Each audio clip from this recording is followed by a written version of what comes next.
आम्ही आता तिथे मगाशी जवळजवळ 3 तास थांबल्यानंतर आम्ही आता त्या रस्त्याने जाणार आहोत. हा एक ब्रिज आहे. हा इथे एक मोठा प्रोजेक्ट आहे, विष्णू प्रयाग हायड्रो प्रोजेक्ट. आणि ही नदी आहे खाली.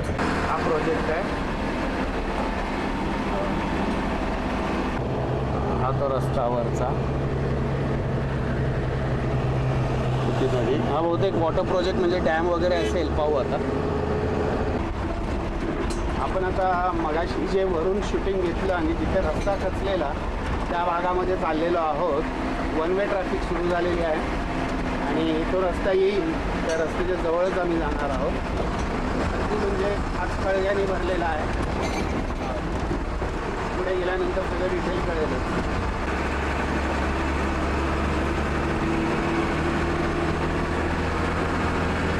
लकीली हा रस्ता एकदम चांगला आहे कारण इथे मिलिटरी बेस आहे. हा रस्ता खरंच चांगला आहे, पण थोड्यापुरताच. नंतर मग ॲज युजल हा जो पुढचा कोपरा आहे ना, तिथे तो रस्ता खराब झालेला आहे. पुढे गेल्यानंतर अजून ते व्यवस्थित दिसेल.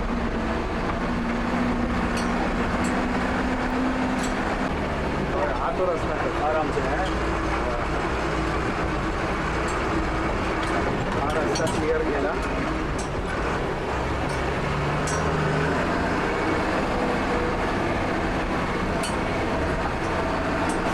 अगदी खाचखाळ्याने भरलेला आहे बघा.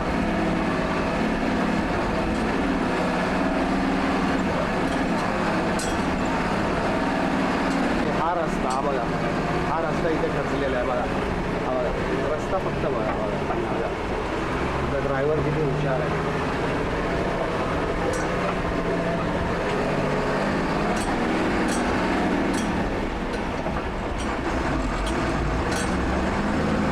JCB असतात की जे रस्ता क्लिअर करतात वेळोवेळी. पांडुकेश्वर 10 किलोमीटर. हे बघा आम्ही मगाशी थांबलेलो. आता आमचा चक्का पूर्ण झाला की मग ही लोक जाणार. हे बघा इथं मस्तपैकी शिजवत आहेत बटाट्याचं जेवण. तुम्हारा नाम क्या है? माया. तुम्हारा? मस्त जेवण करताय. तुम्हारा नाम क्या है?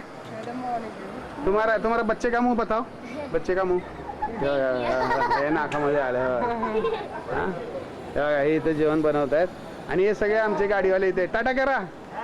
हे सगळे आम्ही इथं थांबलेलो आहे कारण झालंय काय की बद्रीनाथला जायला रस्ता वरचा गेट बंद आहे म्हणून आम्ही इथं थांबलेलो आहे.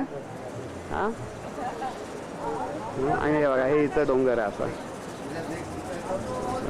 मस्त आहे. सुंदर आहे की नाही. डोंगराच्या खाली मस्त मजा करत चाललेलं आहे आम्ही. सगळ्या गाड्या थांबलेल्या. 3 सीट्या झाल्या. बंद कर. 3 सीटी हो गया ना. 3 सीटी में बंद करता है ना. नहीं तो मेरी मम्मी चिल्लाएगी. बाबाजीचं घेतलं सीटी.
धरण आहे. सुंदर आहे. पाणी वाहत किती जोरात येतं.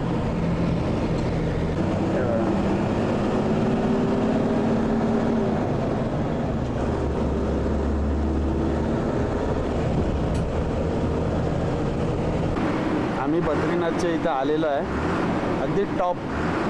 जय बद्री विशाल आहे बघा, हे बद्रीनाथचं मंदिर. म्हणजे इथे कुठेतरी मंदिर आहे, ते जवळ गेल्यानंतर कळेल, बघितल्यानंतर. लोककुंडी कॅन्डिडेट हां, तर चाललेलो आहे आम्ही.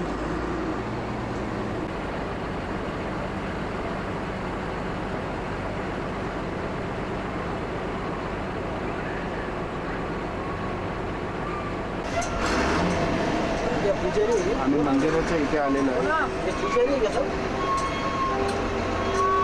हे सगळे पुजारी आहेत. हे सगळे समोर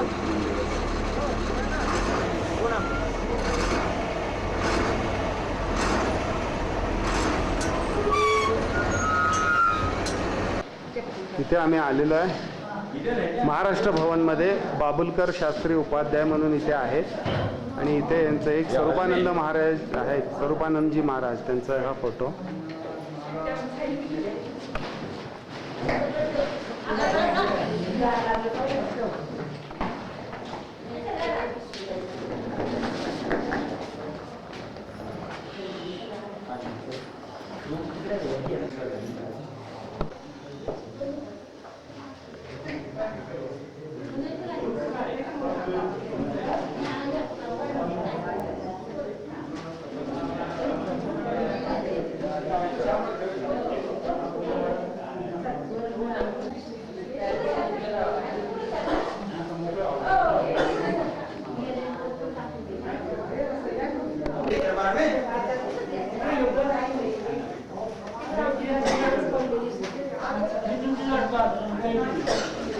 लोक निवास करतात त्याला म्हणतात धाम.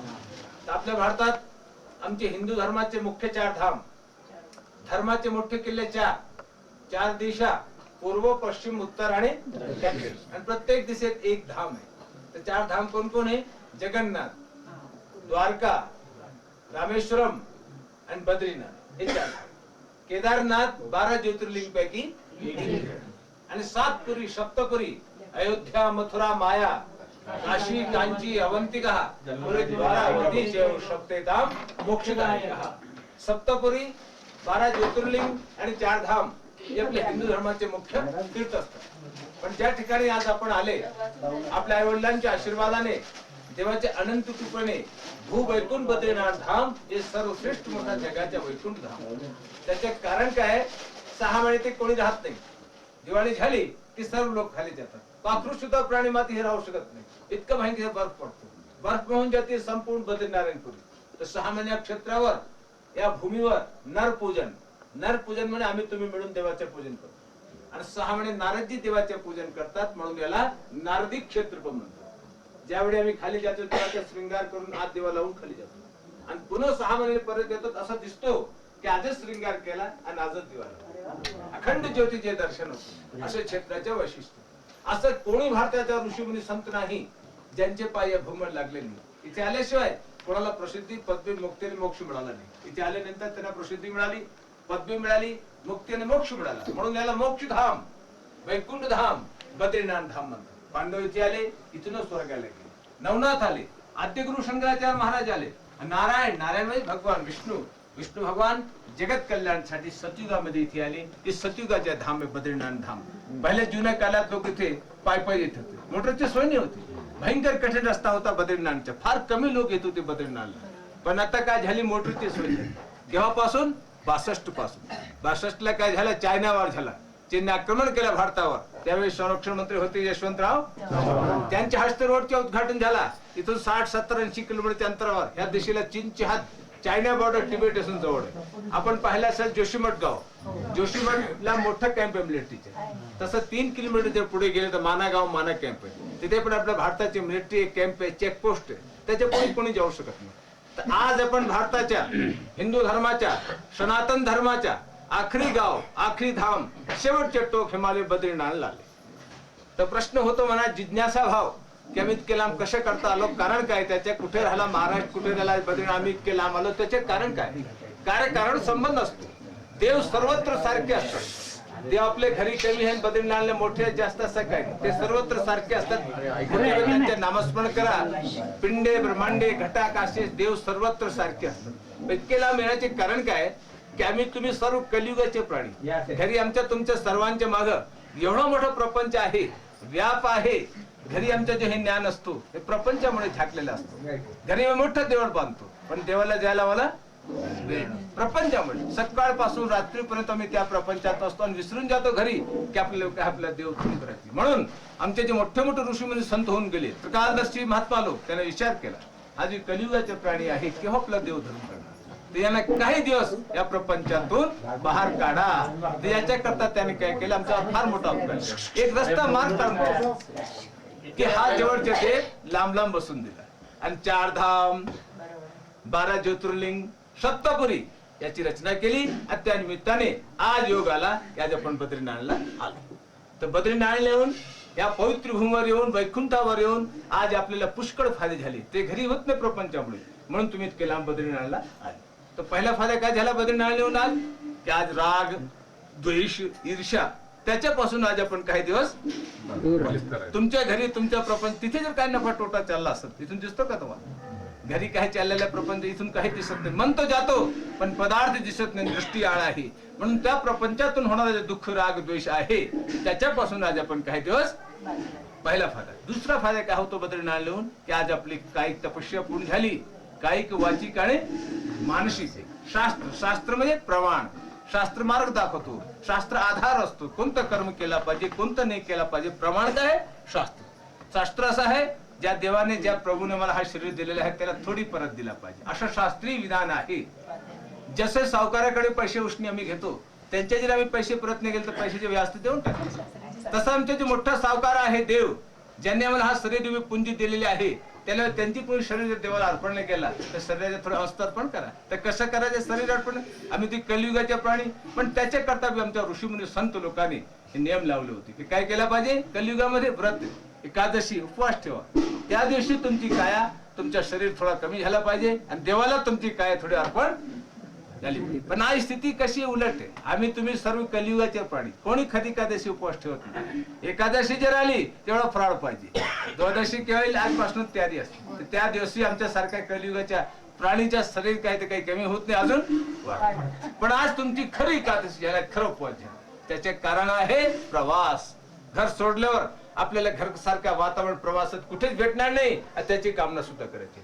कारण आपण तीर्थयात्रा निघालो. शेतकरी जर शेतात गेला, कष्ट केल्याशिवाय पीक येत नाही. चांगले जे त्याने शेतात कष्ट केले, चांगली पीक येईल. तसं तीर्थयात्रा निघाला तर तुम्हाला कष्ट केला पाहिजे. कष्ट म्हणजे तप, तप म्हणजे कष्ट. कष्ट केल्याशिवाय, तप केल्याशिवाय तीर्थयात्रा चांगला फळ. आज किती दिवस झाले प्रवास? 10-15 दिवस झाले असतात. 10 दिवस पासून सारखा प्रवास चालू.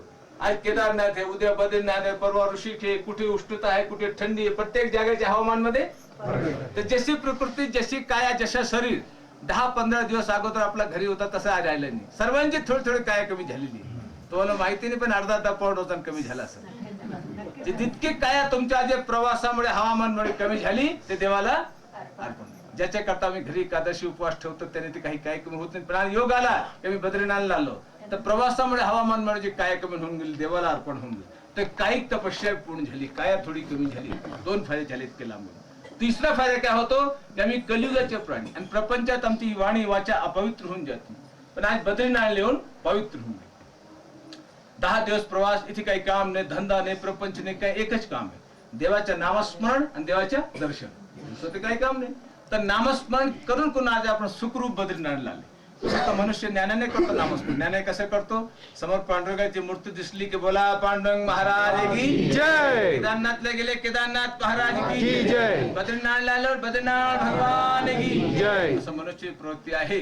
ज्या क्षत्रावर म्हणून जातो त्या देवाची आठवण करतो, चिंतन, नमस्कार तर नमन करतो, त्याला सांगतात ज्ञानाने देवाचं. हे तर झालं ज्ञानाने स्मरण. आणि कुठे केव्हा करतो म्हणून देवाची आठवण? संकट आल्यावर. संकट आला की ताबडतोब देवाचे. कुठे ज्ञानाने नामस्मरण होतं आणि कुठे संकट आल्यावर. तर प्रवासात कशी तुम्हाला थोडी संकट आल्यावर देवाची आठवण. आता केदारनाथ बद्रीनाथचे रस्ते पाहिले का तुम्ही कसे? आयुष्यात पाहिले कसे घाट? हे विराट रूप आहे देवाचे. विराट स्वरूपाचे दर्शन झाले. उत्तराखंड यात्रा देवाचे विराट स्वरूपाचे दर्शन आहे. 400-500 किलोमीटरचे घाट, वाकडे तिकडे रस्त्यावर कालस्वरूप 1000 फूट खोल होते आणि चालले देवाच्या भरोश्यावर बोट अशी. थोडी अशी झाली की बोला बद्रीनाथ भगवान की जय. ताबडतोब तोडा तो कीटक भ्रमण नरच्या नारायण होऊन जातो. भीती भक्ती म्हणतात. हे प्रभू तुझ्या शरणी आलो, काय चूक भूल झाली असेल माफ. तर प्रभू काय सांगतात त्यावेळी, अरे घाबरू नका, जसं तुम्हाला घेऊन आलो तसा घेऊन जा. इथं नुसता मी कसोटी लावतो, हा सोना खरा आहे की खोटा आहे. प्रभू सांगतात अनन्या चिंतयन्तो माम जना पर्युपासते तेषां नित्याभियुक्तानां योगक्षेमं वहाम्यहम्. तुमच्या योग आणि क्षेम मंगल कामनेचे गुत्तेदार आम्ही आहोत. जसं तुम्हाला घेऊन आलं तसं घेऊन जातो, घाबरतात. तर प्रवासात आपण देवाची आठवण कुठे ज्ञानाने करतात, कुठे संकट आलं त्यावेळी करतात. असं 10-12 दिवस आज आपल्याला झालं देवाचे नामस्मरण करून करून आपली ही वाणी वाचा पवित्र होऊन गेली. वाचिक तपस्या पूर्ण झाली. तिसरा चौथा फायदा काय होतो, यात्रा म्हणजे मानसिक समाधान. यात्रा म्हणजे मानसिक, आज सर्वांच्या मनात समाधान आहे, तुष्टी आहे. आमच्या जन्माचं सार्थक झालं. त्यामुळे एकदा योग आला की बद्रीनाथ ज्या पवित्र होऊन मोठे मोठे ऋषीमुनी संत येऊन गेले. आद्यगुरु शंकराचार्य महाराज जिथे आले, नारायण जिथे स्वतः आले, त्या पवित्र आज आम्ही पण आलो. तर सर्वांच्या मनात समाधान आहे की नाही? मानसिक समाधान, मानसिक तुष्टी, हे पुण्य, याचे फायदे तुम्हाला. ज्या कामाला करून मनुष्याला आनंद येतो आणि मनाला समाधान होतो त्याला सांगतात पुण्य. आणि ज्याला करून पश्चाताप होतो तो आहे पाप. पाप आणि पुण्याची आज सर्वांच्या मनात समाधान आहे, तुष्टी आहे. आमच्या जन्माचा सार्थक झाला, आम्ही एकदा बद्रीनाथ लागलो. हे पुण्य, याचे फायदे तुम्हाला मिळाले. आणि चौथा पाचवा फायदा काय होतो की ही सर्व गोष्ट करायला काय पाहिजे, योग पाहिजे, नशीब पाहिजे, भाग्य प्रारब्ध पाहिजे. पैशाने काय देवधन, पैसे आहे पण भाग्यात नशिबात नाही होऊ शकत नाही. पुष्कळ पैसेवाले लोक हे आपल्या गावात जिल्ह्यात जे मोठे मोठे श्रीमंत लोक आहे, त्यांच्या जर योग आला नाही तर ते बद्रीनाथला, आणि एखाद्या गरीब वारकरी माणूस त्यांच्या जर योग आला तर तो बद्रीनाथचे दर्शन करून पड. त्याला सांगता योग नशीब भाग्य प्राप्त, तुम्ही भाग्यवान आहात. तुमचे योग उत्तम आहे की तुम्ही बद्रीनाथला आले. ह्या भूमीचा स्पर्श झाला, इथला वारा लागला, तुझ्या देवाचे दर्शन होणार, तुमच्या हाताने धार्मिक कृत्य होणार. हे पुण्य, याचे फायदे तुम्हाला मिळाले. नाही तर निसर्गाच्या पुढे काय करू शकतो मनुष्य. घाट पाहिले, रस्ते पाहिले तुम्ही, पाऊस सुरू झाला, रस्ते जर बंद झाले की 10 दिवस काही क्लिअर होत नाही. एकदा योग आला की बद्रीनाथला जायचे. आणि रस्त्यावरून जर परत गेले, रस्ते बंद असल्यामुळे त्याला काय म्हणायचे, त्यांच्या नशिबात नव्हतं. तुमच्या नशिबात होता, तुम्ही सरळ बद्रीनाथला आले. बोला बद्रीनाथ की जय. तर प्रत्येक गोष्टीला काय पाहिजे, योग पाहिजे, नशीब पाहिजे, प्रारब्ध पाहिजे, याच्याशिवाय होऊ शकत. आणि आखरी फायदा काय होतो इतके लांब येऊन की अस्तुत्तर श्याम दिशी देवतात्माम हिमालय नाम नगादिरा. हिमालय, हिम म्हणजे बर्फ, आणि आलय म्हणजे बर्फ. आजपर्यंत तिथून जी यात्री करू पर्यंत त्यांच्या तोंडातून तुम्ही वर्णन ऐकत होते की बद्रीनाथ असे, हे केदारनाथ असे, घाट असे, रस्ते असे, लोक असे, संस्कृती अशी. पण आज प्रत्यक्ष डोळ्याने तर दोन्ही फायदे झाले. देवदर्शन, देवदर्शन तर आपला मुख्य उद्देश. यात्रेचे उद्देश काय आहे, देवदर्शन. देवदर्शन तर झाला, पण याच्याबरोबर देशदर्शन सुद्धा झालं. देश पाहायला मिळाला. तर देवदर्शन आणि देश, इतके फायदे झाले. आज आपल्याला आपल्या घरदार प्रपंच सोडलं, तिथे घरी देव आहे, तर प्रपंचामुळे व्यापमुळे ते जवळचे देव दिसत नाही. म्हणून आमच्या त्रिकालदर्शी महात्मा लोकांनी हा जवळचे देव फार लांब लांब 4 धाम, 12 ज्योतिर्लिंग, सप्तपुरी याची रचना करून दिली. आणि त्या निमित्तानं आज आपण इतके लांब आले, या पुण्यभूमीवर आले. याचे फायदे, आशीर्वाद आज सर्वांना मिळाले. बद्रीनाथ भगवान की जय. तो बद्रीनारायण, कोणी या धामाला काय म्हणतो बद्रीनारायण, कोणी म्हणतो बद्रिकाश्रम, कोणी म्हणतो बद्री विशाल, आणि कोणी म्हणतो बद्रीनाथ. बदरी शब्द संस्कृतचा शब्द, अपथ्यम बदरी फलम. बदरी फलम म्हणजे बोर, सबरीची बोर असते ना बोर. आणि नारायण म्हणजे विष्णू. नार म्हणजे पाणी, ऐन म्हणजे घर. नारे ऐनम यशस नारायण. पाणी मध्ये राहणारा देव, क्षीरसागर असतं तर विष्णू भगवान. तर पाणीमध्ये राहणारा देव त्याच्या नारायण नाव आहे. आणि बद्री म्हणजे बोर. तर भगवान विष्णू, भगवान नारायण जगत कल्याणासाठी सतयुगामध्ये इथे आले, आत्मचिंतन मध्ये बसले. हे तपस्थली नारायणाचे तपोभूमी. कुठे बसले, उद्या आपण आंघोळीला जाणार. देवाची फार मोठी कृपा, चमत्कार आहे देवाचा. ज्या गावात 6 महिने बर्फामुळे कोणी राहत नाही, इतकं भयंकर थंडी, आणि 6 महिने अशी स्थिती, तुमचे योग उत्तम आहे की आज पाऊस नाही, बर्फ नाही, वारा नाही, तिथे भयंकर थंडी असती. 2 मिनिट मनुष्य वारामुळे, थंडीमुळे बाहेर राहू शकत नाही. आणि तिथे गरम पाण्याची नैसर्गिक सोय देवाने केलेली. हे चमत्कार एक नाही देवाचे. जिथे बर्फ पडतो तिथे, आणि गरम पाणी आजपासून नाही, अनादिकालपासून गरम पाणी चालू. देवाच्या पाया खालून तो गरम पाणी निघतो. तर गरम पाणी म्हणजे तप्तकुंड, तप्तकुंड म्हणतात त्याला, उष्णोदक पाणी. गरम कोण पाणी म्हणजे गरम म्हणजे अग्नी, अग्नीच्या रूप, अग्नीने जलचं रूप धारण करते. अग्नी म्हणजे बन्नी, बन्नी क्षेत्र बी म्हणतात त्याला. त्याला नमस्कार करा अग्निदेवाला. त्याला तप्तकुंड, त्या कुंडात आपण स्नान करणार. स्नान केल्यानंतर आमच्या जे शरीर आजपर्यंत काही दोष होते ते निघून जातात. नंतर पवित्र होऊन आम्ही दर्शनाचे अधिकारी. आणि त्या परिसरामध्ये जे कुंड आहे त्या परिसरामध्ये पंचशिला मार्कंडेय, वराहा, गरुड, नरसिंह आणि नारद अशी पंचशिला त्या परिसरामध्ये. त्याचा उल्लेख आहे शास्त्रामध्ये की एतत् पंचशिलामध्ये ह्याशनम बद्रीपते. विष्णू भगवान जगत कल्याणासाठी त्या काळात तिथे आले आणि पंचशिलामध्ये आत्मचिंतन मध्ये बसले. नंतर त्या काळात आद्यगुरु जगद्गुरु शंकराचार्य महाराज इथे आले आणि ते देवळात घेऊन गेले मूर्तीला. मूर्ती स्थापना त्यांच्या हस्ते झाली. कोणाचे? शंकर. पण मूळ तपस्थली तपोभूमी आत्मचिंतनची भूमी कुठे? नारायणाची, जिथे गरम पाण्याच्या. तर ज्यावेळी प्रभू बसले आत्मचिंतन मध्ये त्यावेळी त्यांच्यावर त्यांची धर्मपत्नी लक्ष्मी बरोबर होती. लक्ष्मीने विचार केला की आज बद्रीनारायणला अशी ठिकाणी ज्या ठिकाणी वर पाऊस आहे, बर्फ, अशी स्थितीमध्ये नारायण म्हणजे भगवान विष्णू इथे तपश्चर्याला बसले, आत्मचिंतन मध्ये बसले. अशी स्थितीमध्ये काय केलं पाहिजे, कोणती योग्य सेवा केली पाहिजे, असा लक्ष्मीने आपल्या मनात विचार केला. ज्या मनुष्याला भूक लागलेली त्याला काय पाहिजे? अन्न पाहिजे. आणि ज्याला तहान लागलेलं त्याला पाणी पाहिजे. हे पहिले विचार केला पाहिजे. ज्याला तहान लागलेलं त्याला अन्न देऊन काही उपयोग नाही, त्याला भूक लागलेली त्याला पाणी देऊन काही. हे पहिले विचार केला पाहिजे. देश, काळ आणि परिस्थिती पाहून लक्ष्मीने विचार केला. देश हिमालय, परिस्थिती नारायण बसले तपश्चर्या, काय केला पाहिजे? तर लक्ष्मीने काय केला? प्रभूच्या नामस्मरण केलं, ध्यान केला आणि आपला जो स्वरूप होता नारी स्वरूप बदलून दिलं आणि बोराचे रूप धारण केलं. बोराचा झाड झाली लक्ष्मी. काय झाली? तर बोराला काय म्हणतो संस्कृत मध्ये? बदरी फलम. बदरी अपथ्यम बदरी फलम. बदरी म्हणजे बोर आणि नारायण म्हणजे विष्णू. आणि बोराचं झाड कोण झाले? लक्ष्मी. आणि भगवान विष्णू भगवान नारायणाच्या वर्तन असं सावली केले, निवारा केला आपल्या शरीराचा. जितकाही कष्ट होता हिमालयाच्या, बर्फ, पाऊस, थंडी, वारा, सर्व जगाच्या कष्ट लक्ष्मीने आपल्यावर घेतला. खाली बसले तपश्चर्याला कोण? तर वर जे बद्री रूप आहे, बद्री स्वरूप, हा कोणाचे आहे? लक्ष्मीच्या. आणि खाली नारायण. तर बदरी नारायण म्हणजे लक्ष्मी नारायण. बद्रीनारायणचा अर्थ काय झाला? लक्ष्मी नारायण. आणि बद्रीनाथ म्हणजे लक्ष्मी आणि त्यांचे नाथ. बद्रिका आश्रम, लक्ष्मीचे आश्रम. आणि बद्री विशाल. विशाल म्हणजे मोठा, भव्य राम असे धामाचे नाव. असे आता देव प्रसन्न झाले, नारायण प्रसन्न झाले. त्याने पहिले समोर लक्ष्मीचे बोराचे रूप धारण समोर ताबडतोब त्याने आशीर्वाद देऊन टाकले की जा लक्ष्मी, कलियुगामध्ये पहिलं तुझ्या नाव येणार, नंतर माझ्या. तेव्हापासून पहिले लक्ष्मी, नंतर बोलो लक्ष्मी नारायण भगवान की जय. लक्ष्मी नारायण, बद्री नारायण, सीताराम, राधे श्याम असे धामाच्या नाव. महिलांचे नाव पहिले. आशीर्वाद आहे देवाचे. लक्षात ठेवा, आज आपण इतके लांब आले यात्रेला. यात्रा मनुष्य कशा करता करतो. स्थिती अशी आहे सर्वांची, माझी बी तुमची सारखी स्थिती. ती काय आहे की मनुष्य जोपर्यंत तुमच्या शरीरात ताकद आहे, हात पाय डोळे येतात, आयुष्यपर्यंत मनुष्य जगाकरता झळतो, आपल्याकरता मनुष्य काही करत नाही. हे सर्वांची स्थिती आहे जगाची. जग म्हणजे प्रपंच, संसार, मुलं बाळी सर्व जगाचे. एखादा चांगला शेतकरी आहे, त्यांची इच्छा की अजून एक शेत घ्यायची. कोणा करता?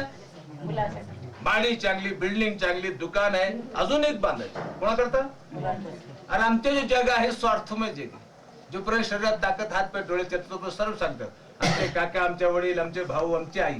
आणि थकल्यावर कोणी कोणाला विचारायला? हे जगाची रीत आहे. 70, 80, 90 वर्ष तुमची वय झाली, तुम्हाला कोण विचारणार? कारण तुमच्या शरीरात ताकद ते ज्यावेळी गरज आहे त्यावेळी विचारायला कोणी तरी. अशी सर्वांची ती जगाची आहे. त्यावेळी मनुष्याला पश्चाताप होतो की जोपर्यंत शरीरात ताकद होते, हात पाय डोळे होते, तोपर्यंत प्रपंचामुळे काही वेळ नाही मिळाला आणि आपल्या करता काहीच नाही केलं. आज स्थिती अशी आली की सत्ता गेली त्यांच्या हातात, मला पाणी द्यायला विचारायला कोणत्या. शेवटी मनुष्याला पश्चाताप होतो. तर जगद्गुरु शंकराचार्य महाराजांनी मनुष्याला सावध केलं. त्याने काय सांगितलं? यावत वित्तोपार्जन शक्तः, जोपर्यंत तू कमवतो तावन निजी परिवार रखतात, तोपर्यंत तुझ्या परिवार तुझ्यावर प्रेम. आणि पश्चात धावत जर्जर देही, ज्यावेळी तू जराग्रस्त होईल, वथारपणा वाढताम पृथ्वी कोप नाही, तुला विचार कोणी तयार होणार नाही. म्हणून हे सर्व सोड आणि काय कर? भज गोविंदम भज गोविंदम भज मूळमते.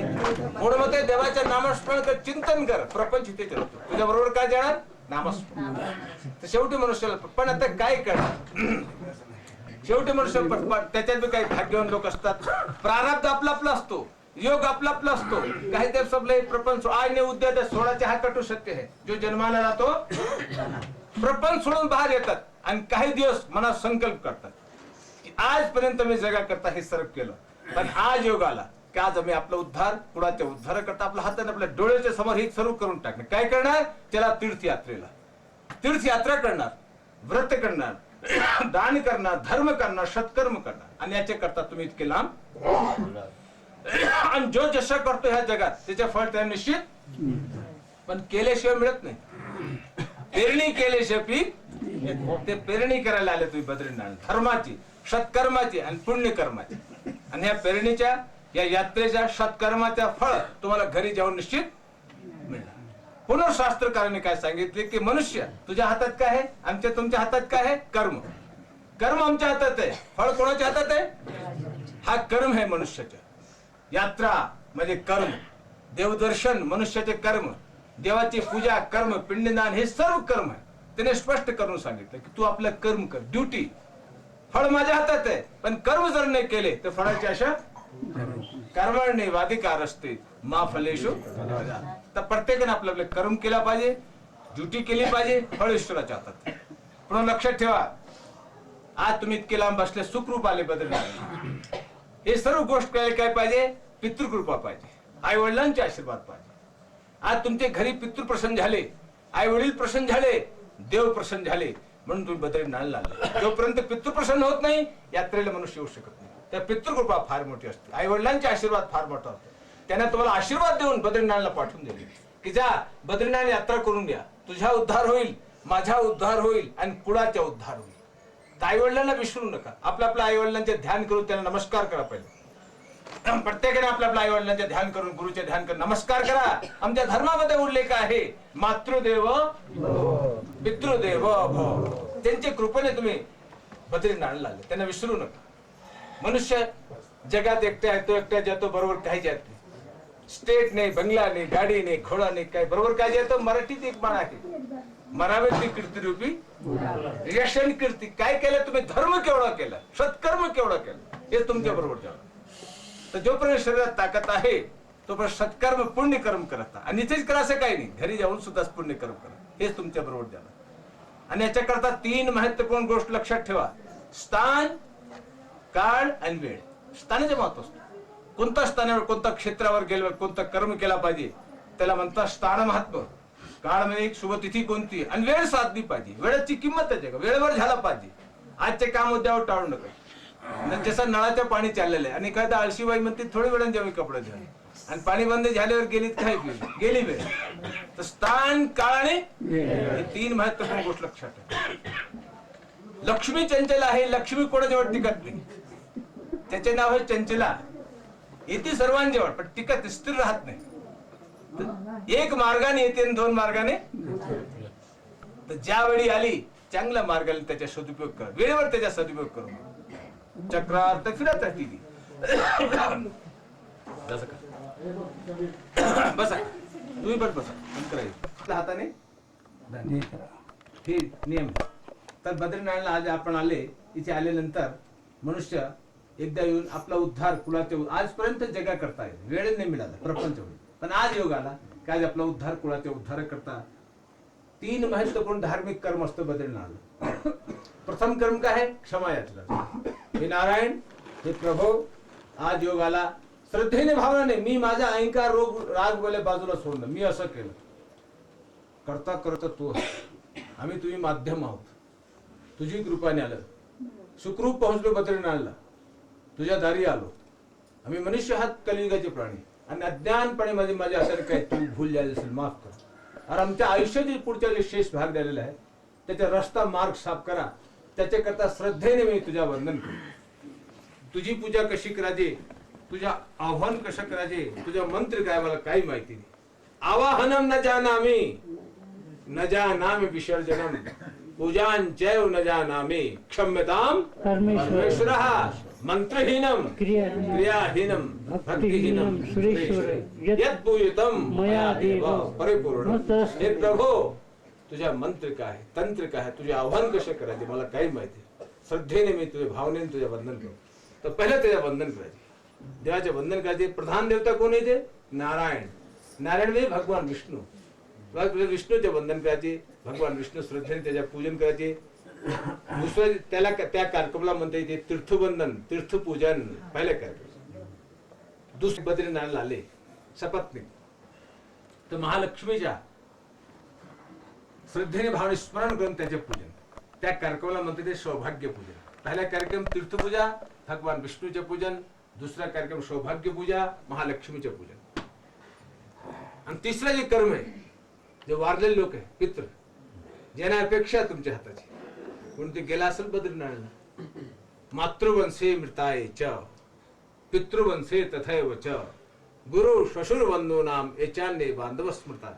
वडील, आजोबा, पंजोबा, आत्या, मावशी, सासू, सासरे, समस्त पित्र ज्यांना अपेक्षा तुमच्या, त्यांच्या नावाने श्रद्धेने इथे ब्रह्मकपाल क्षेत्र आहे, ब्रह्मकपाल क्षेत्राला श्रद्धेने भावनेने ते पिंड अर्पण करायचे. हे 3 कार्यक्रम असतात. तीर्थवंदन, भगवान विष्णूचे पूजन, सौभाग्य पूजन, महालक्ष्मीचे पूजन, आणि पितृपूजन म्हणजे पित्रांचे जे वारलेले लोक आहे त्यांचे शांतीसाठी पिंडदान. हे 3 कर्म असतात. तर पद्धत कशी आहे करण्याची? तीर्थपूजन जे काही क्षेत्राची पद्धत अशी आहे, तीर्थपूजन जे करायचे असेल तर पद्धत अशी, क्षेत्राचे एक धोत्राचे लोक दान करतात तीर्थपूजनसाठी, आणि सौभाग्य पूजनसाठी एक साडीचे दान करतात, आणि पितृपूजन म्हणजे भाताचे पिंड असतात. जगन्नाथ आणि बद्रीनाथ 2 ठिकाणे असे आहे जिथे नैवेद्य दिवाळीला कसला? भाताचे, वरण भात. वळवाळा देव आहे, वरण भाताचे. तर नैवेद्य आम्ही बद्रीनाथचे जे भात नैवेद्य असते मंदिरातून आम्ही आणतो, आणि थोडी बारीक बारीक पिंड करायची. मोठे पिंड जाणे काही महत्व नाही. ते समी पत्र प्रमाणे बारीक पिंड, फक्त नैवेद्य पाहिजे. घरच्या भाताचे पिंडदान नाही. वडील, आजोबा, पंजोबा, आत्या, मावशी, सासू, सासरे जे असतात त्यांच्या नावाने श्रद्धेने भावने ते ब्रह्मकपाल शिलेवर अर्पण करायचे. तर हे सर्व अरेंज आम्ही करून देतो. धोतर प्रत्येकाला धोतर आम्ही आणतो, साडी आम्ही आणतो, ताट आम्ही आणतो, भात वगैरे सामान पिंड आम्ही आणतो. ते ब्राह्मण असतात 2 ठिकाणी, मांगलिक क्रिया करणारे ब्राह्मण वेगळे असतात, आणि पितृवाले क्रिया करणारे, पण त्यांची दक्षिणा वगैरे आम्ही देऊन टाकतो. 3 कार्यक्रम जर कोणाला करायचे असेल त्याला हे धोतर, साडी, पिंडदान, ब्राह्मण दक्षिणा टोटल खर्च येतो 500 रुपये. त्याच्यामध्ये धोतरवाल्या, साडीवाल्या, ताटवाल्या, पिंडाच्या सामान, ब्राह्मण दक्षिणा टोटल खर्च आहे. आणि 2 कर्म जर कोणाला करायचे असेल त्याला साहित्य आणि दक्षिणा सहित खर्च येतो 300 रुपये. हे आपला ऐच्छिक प्रश्न आहे, कोणावर कंपल्सरी बळजबरी नाही. ते ज्यांना पटत असेल ही गोष्ट त्यांना करायची, नाही तर कंपल्सरी करून नाही. 2 असतो नाही तर 3चा नसतो. सपत्नीक लोकांना जर करायचे असेल, सपत्नीक लोक जे राहिले 3 कर्म करतात. तीर्थपूजा करतात, विष्णूचे पूजन करतात, आणि सौभाग्याचे पूजन करतात, आणि पिंडदान करतात. एकटा पुरुषाला ते 2 कर्म करतात. तीर्थपूजा, देवपूजन, पितृपूजा. सौभाग्य ती कोणी आली तर देवपूजन, सौभाग्य पूजा, त्याने पितृदान करण्याची काही अधिकार नाही. विधवाबाई कोणी आली आपला उद्धार आणि पतीचे उद्धार करतात. तीर्थपूजा आणि पितृक्रिया हे त्याने करता येईल. तर ती 2 कर्म वालेले 300 रुपये खर्च, 2-3 वालेले 500. आपल्याला हे उद्या हे कार्यक्रम करायचे असेल तर मी यादी तयार करणार. 3 कर्मवाले कोण हे 2 त्याप्रमाणे रात्री साहित्य तयार करणार. सकाळी 6 वाजता इथून निघायचे. पहिले गरम पाण्याच्या कुंडावर स्नान होणार. स्नान केल्यानंतर 2 जे कर्म आहे तीर्थपूजा आणि सौभाग्य पूजा ते कुठे होणार? जिथे मूलस्थान आहे देवाचे, तत्वकुंड, मार्कंडेय शिलेवर बसून 2 कर्म. तिसरा जे कर्म आहे ते ब्रह्मकपाल, कपाल मोक्ष जे तीर्थ आहे त्या शिलेवर जाऊन पिंडदान.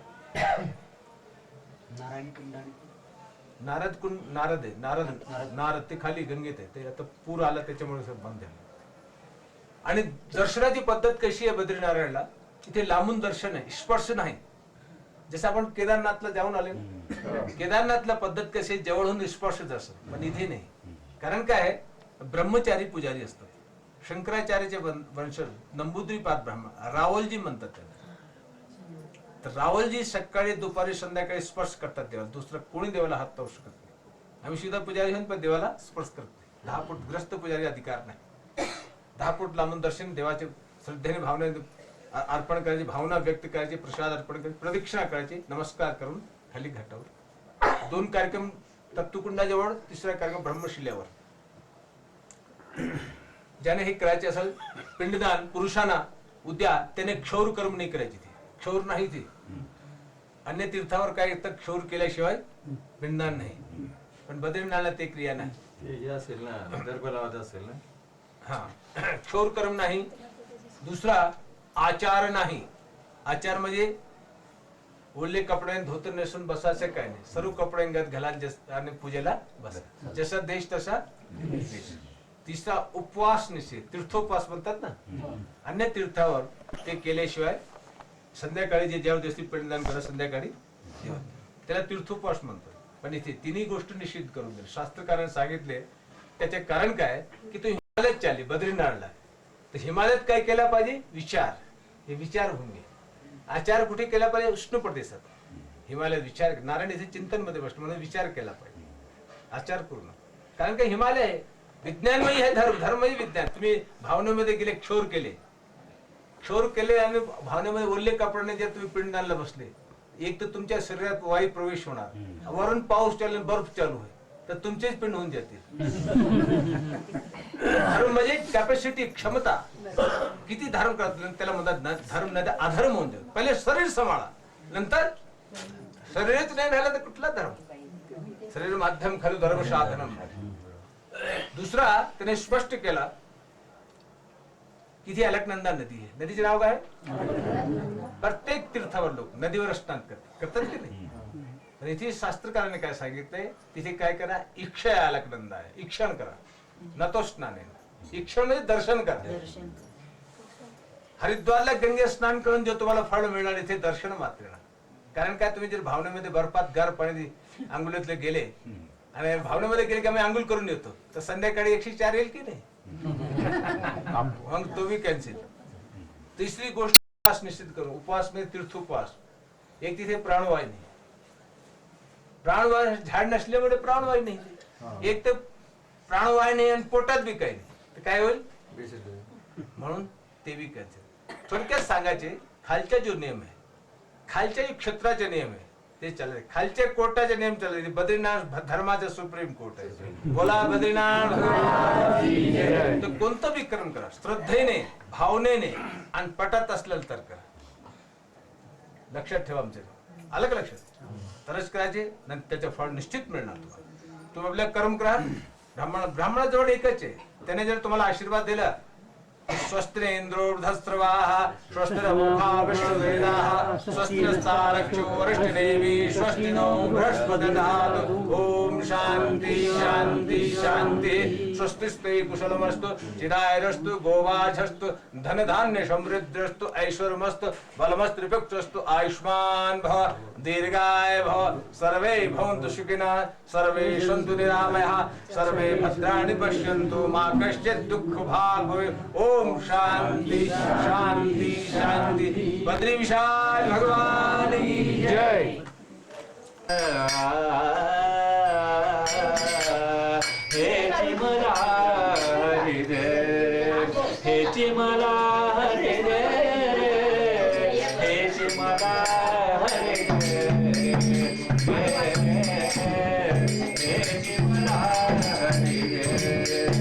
तव पद कमले स्थिर मन माझे, तव पद कमले स्थिर मन माझे.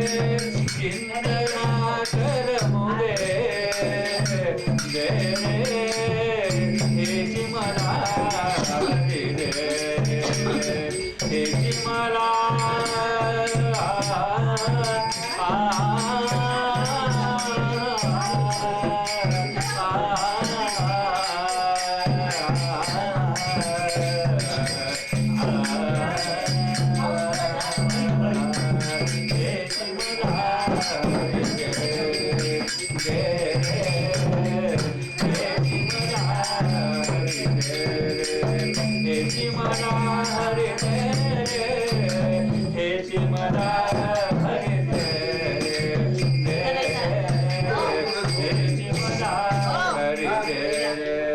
आणि काही दास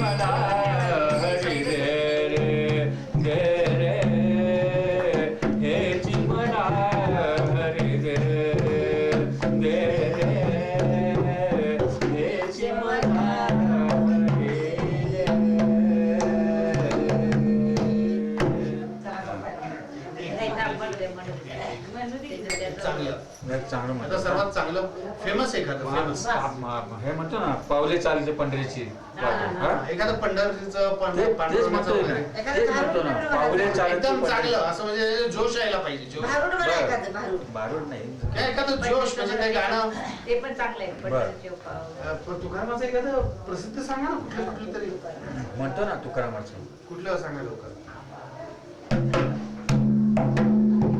गोविंद गोविंद बरोबर हा गोविंद बोला कोणी नाही, नाही. गोविंद गोविंद मना लागली छंद मना लागली छंद गोविंद गोविंद मना लागली छंद मग गोविंद मग गोविंद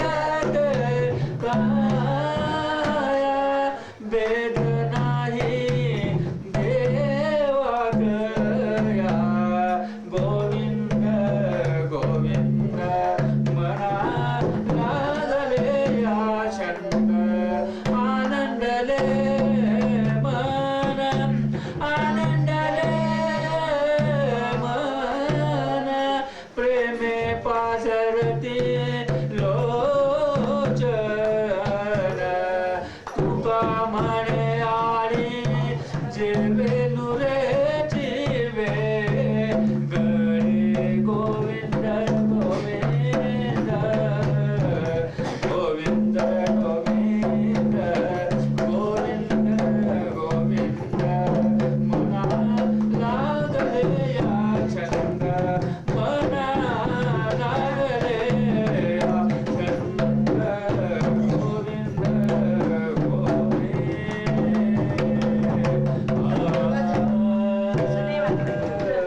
इंद्रायणी काठी म्हणू का इंद्रायणी काठी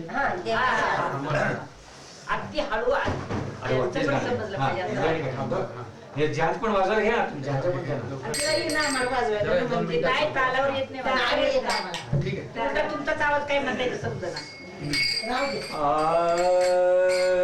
इंद्रायणी काठी इंद्रायणी काठी देवाची आनंदी लागली समाधी ज्ञानेशाची ओ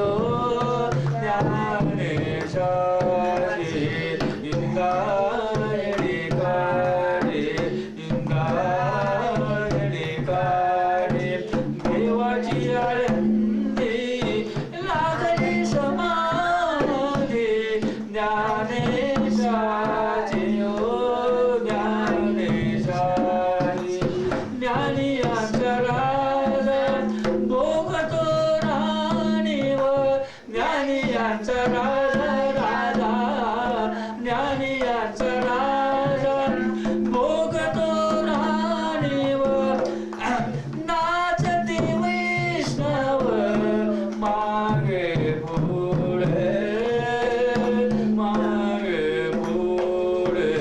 इंद्रायणी काठी इंद्रायणी काठी देवाची आळंदी लागली समाधी ज्ञानेशाची ओ ज्ञानेशाची अंगणात झाड मागे पुढे दाटे ज्ञानाचा उजड अंगणात झाड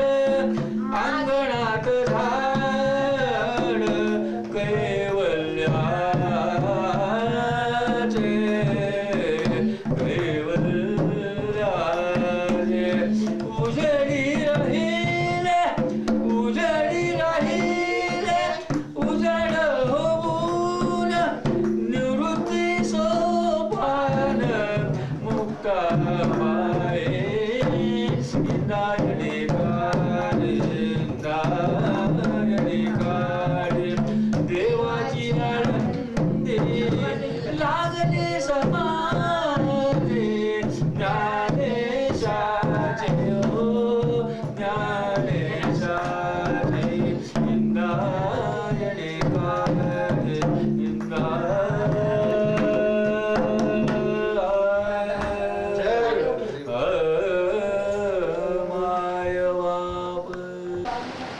हे जे समोरचं जे दिसतंय ते बद्री नारायण मंदिर. इथे आम्ही उद्या तप्तकुंडामध्ये आंघोळ करणार. आंघोळ करून तिथे देवपूजा, पितृदान, पिंडदान करणार आहे मी. ते 2 कर्मविधी मी तिथे करणार आहे. हे रात्रीच्या वेळेचा फोटो आहे. बाकी सगळा अंधार आहे. हेच महत्त्वाचं मंदिर आहे.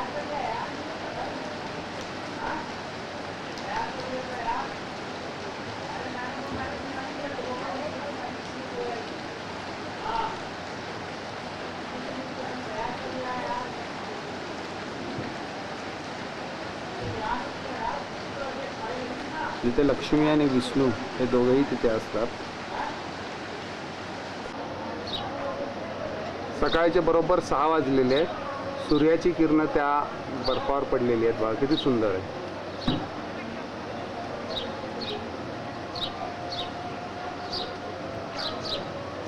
हा सगळा हिमालयच आहे. इथे 6 महिने नुसता बर्फ पडतो. सगळं बंद असतं कारण सगळा बर्फावर हा परिसर आच्छादित झालेला असतो आणि त्यामुळे इथे 6 महिने सगळं बंद असतं. आणि इथे खाली बद्रीनाथचं मंदिर हे कंप्लीट 6 महिने बंद असतं. आणि या मंदिरात विशेष म्हणजे जो दिवा जळत असतो तो बर्फामध्ये 6 महिन्यांनी दरवाजे उघडल्यानंतर सुद्धा तो चालू असतो. फुलं जी वाहिलेली असतात ती आहे तशीच असतात. तर त्या मंदिरात आम्ही जस्ट आंघोळ करून आलेलो आहोत आणि आम्ही आता तिथे जाणार आहे. हा बघा हा दुसरा पर्वत. हे बघा हे सगळ्या जणी इथे चहा प्यायला उभ्या राहिलेल्या आहेत. अच्छा सगळ्या जणी तुम्ही बघितलं का पाठीमागे पर्वत बघा ना. बघितलंय आहे की नाही. हिमालयात आला की नाही. भाऊंची इच्छा पूर्ण झाली. हा भाऊंची इच्छा पूर्ण झाली. यांच्या वडिलांना इथे यायची फार इच्छा होती बद्रीनाथला. ती काय शक्य झाली नाही म्हणून 4ही मुली आल्या. मुलांनी कंप्लीट केल्या. नमस्कार तुम्हाला सुद्धा इथं घेतो मी. हे बघा किती सुंदर आहे. बर्फ हा माउंट एव्हरेस्ट. हा हा हा हिमालय हिमालय. आता आम्ही चहा पिऊन पूजेला जाणार. इथे बघा ह्या सर्वजणी पितायत. काय पितायत त्यांनाच माहिती. चहा पिताय पितायत चहा पितायत. बघा नीलकंठ पर्वत आणि नीलकंठ पर्वत कुठला. समोरच्या हो तो बर्फात जेत. नीलकंठ पर्वत हे बघा, हा जो आणि ते मागे हे जे आहे तेच काय हा नीलकंठ पर्वत. हा नीलकंठ पर्वत. नाही ना. अहो 4 दिवस रोज दाखवतो. लोक तिथं जातात ना. तिथं बांधले हा जो आहे हा नर पर्वत आहे. हा नर पर्वत आहे. नारायण आणि इथे असं ह्या बाजूला येऊन हा जो आहे हा समोरचा हा नारायण पर्वत आहे म्हणजे नर नारायण. आणि हा जो पाठीमागचा जो बर्फाच्छादित आहे नीलकंठ पर्वत. याच्या पाठीमागे केदारनाथ. हो ह्याच्या पाठीमागे केदारनाथ आहे जिथून आम्ही आलो. तिथं पाणी प्यायला. तर ही नदी अशी येते इथून.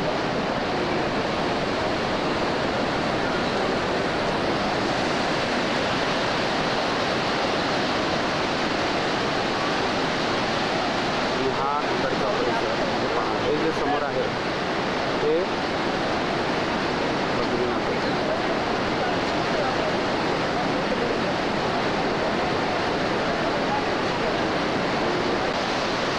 सप्तकुंड जिथे आम्ही आंघोळ केली. अतिशय गरम. तिथे श्री विष्णूंनी बसून तपश्चर्या केली होती आणि त्यांची लक्ष्मी जी शबरीचं म्हणजे बोराचं रूप धारण करून त्यांच्या भोवताली उभी राहिली म्हणून त्याला. आणि त्या बोरांना बद्री म्हणतात म्हणून याला बद्री नारायण किंवा लक्ष्मी नारायण असं संबोधलं जातं.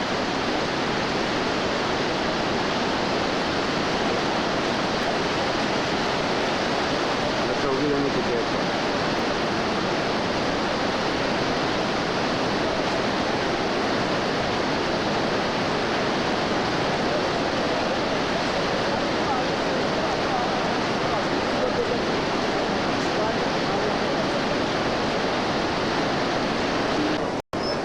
सगळेजण जमा झालेले आहेत. ते सुद्धा आहेत. आम्ही तप्तकुंड बद्रीनाथ मंदिराच्या बाजूला आहोत. हा आहेत.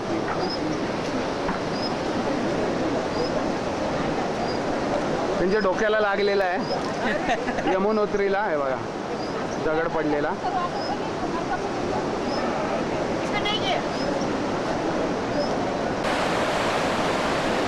तिथं आम्ही सर्वजण घाटावर बसलेलो आहोत पूजेला.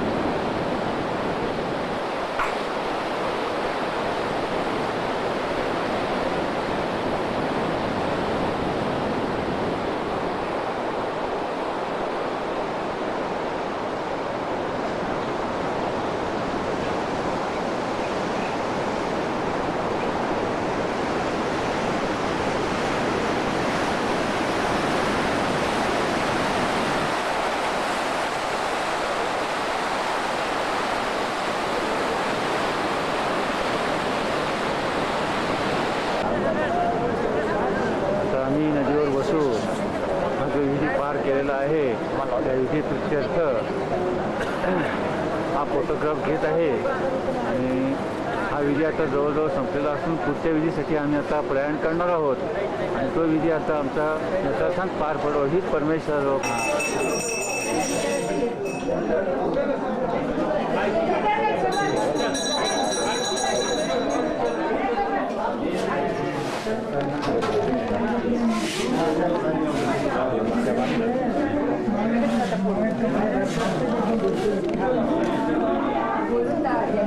हे बद्रीनाथाच्या मंदिरातला फोटो आहे की हा गाभारा 6 महिने बंद असतो.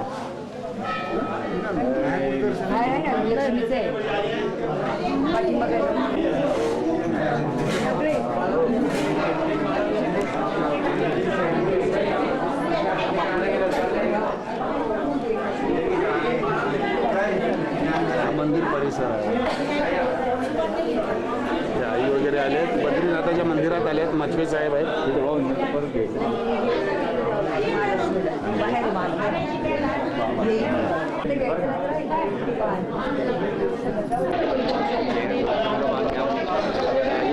श्री बद्रीनाथ महाराज की जय.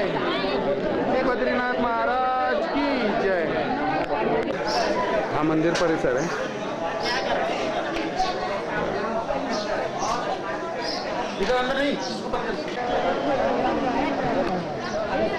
हे सगळं बद्री मंदिर आहे. सगळ्यांनी हात केले ते आमच्या बरोबरचे आहे. बद्री केदार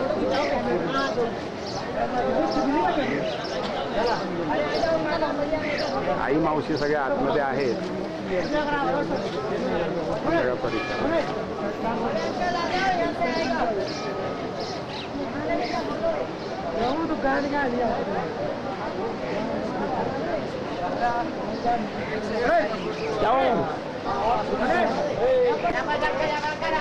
सगळेजण इथं आलेले आहेत.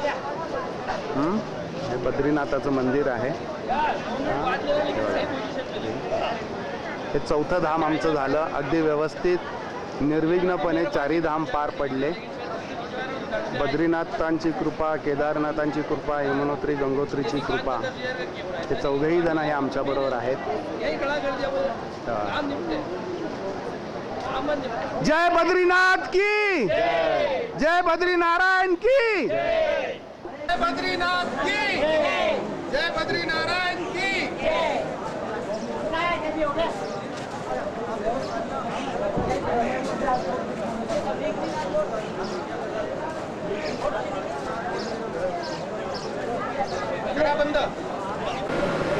आम्ही जस्ट दर्शन करून आलेलो आहे. हे समोर बद्रीनाथचं मंदिर आहे.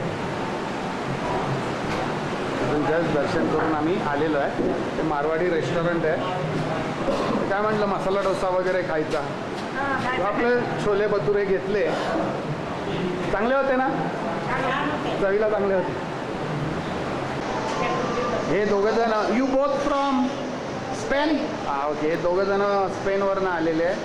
हे इथं आमच्याबरोबर गप्पा मारत होते. तिला बद्रीनारायणची छोटी मोठी माहिती सांगितली. Okay, what is your name? Isabel. Yermo. Oh, welcome to India. Welcome to Himalaya. Thank you. Bye bye. हा बघा, हा इथे रस्ता खचलेला आहे. म्हणजे अक्षरशः रस्ता खचल्यामुळे त्या लोकांनी आता भराव टाकून हा रस्ता क्लिअर केलेला आहे. हा गाड्या अडकलेल्या आहेत, सगळी माती वगैरे झालेली आहे.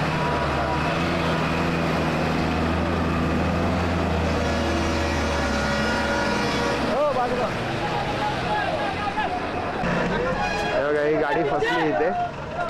बहुतेक चिखलामध्ये फसू नये म्हणून सगळा नुसता हा वरून हा ट्रक इथे फसलेला आहे. आणि हा पुढे आता ही गाडी फसली बघा. सगळ्या गाड्या अडकलेल्या आहेत. चारधाम आमचं झालेलं आहे, त्याची कृपा. थोडाफार कठीण प्रसंग येणारच. हे सगळे लोक इकडे उभे आहेत. हे सगळे हेमकुंड साहेबला जाणारे लोक. गुरु गोविंद सिंगचा गुरुद्वारा आहे तिथे राहायला लोक.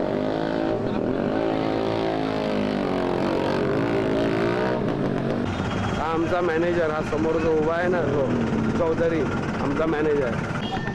हे बघा, ह्या गाड्या इथे अडकलेल्या आहेत, ह्या अशा पुढे. हे इथे आपली गाडी आहे, अशा बघा, ह्या पुढे अशा.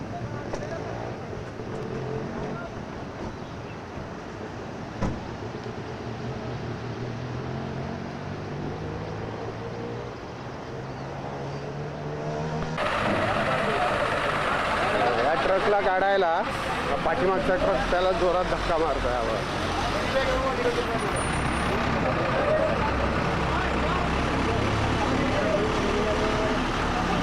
आला आला आला उलटा ट्रक त्याला जाऊन धक्का देणार जोरात.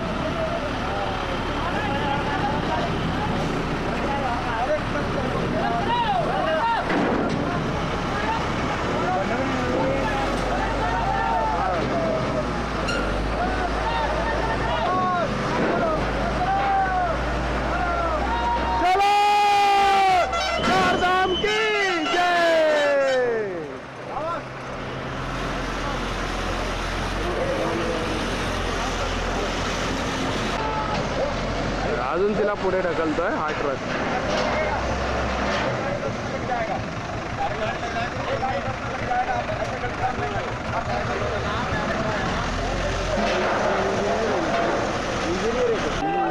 आता ही जी हिरवी गाडी गाळात रुतलेली आहे, एक दोघड कोसळल्यासारखाच प्रकार आहे. त्यामुळे ते हिरवी गाडी आणि ट्रक ते दोन्ही ब्लास्टिंगने उडवायला पाहिजे, तरच जाऊन रस्ता मोकळा. नाही तर कठीण आहे. बघा, हे बघा, हे जोर लावतायत. ठेवतो सारखं करून, काय कॅसेट संपवायची नाही. आम्ही मगासपासून इकडे अडकून बसलो आहे. 3 गाड्या खेचून बाहेर काढल्या ह्या निळ्या मिलिटरीच्या गाडीने. आता JCB आला आहे. JCB म्हणजे सगळ्या चिखल वगैरे क्लिअर करून ही गाडी एक अडकलेली आहे. ती जवळजवळ त्याचं पाठीमागचं जे उजवं चाक आहे ते खाली दरीत कोसळण्याच्या मार्गावर आहे. त्यामुळे आता इथून मार्ग काढायचा विचार आहे. चिखल एकदम पॅक झालेला आहे. गेले 3 तास आम्ही इथं अडकलेलं आहे. हवं हे अशी लोक इथे अडकलेली आहेत. आमच्या गाड्या पाठीमागे आहेत.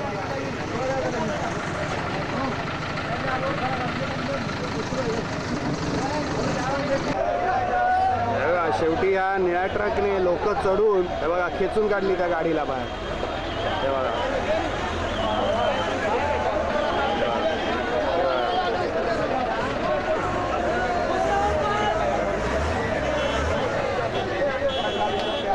आता पुढे बघूया काय होतं. हा बघा, रस्ता क्लिअर झाला असा वरून एकदम.